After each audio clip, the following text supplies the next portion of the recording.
Kapag pinagchichismisan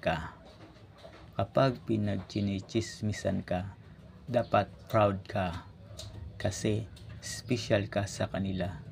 Isipin mo, sinayang nila ang importanteng oras ng buhay nila para lang mapag-usapan ka. Kaya dapat magpasalamat ka kung ang mundo mo ay puno ng mga kontrabida. Sila kasi ang nagpapaganda ng iyong istorya. Basta tandaan mo lagi na ikaw ang bida at supporting cast lang ang role nila. Kaya tandaan mo, huwag kang matakot sa patay. Matakot ka sa iyong kapitbahay na laging nakasubaybay sa iyong buhay kapag pinagchinichismisan ka.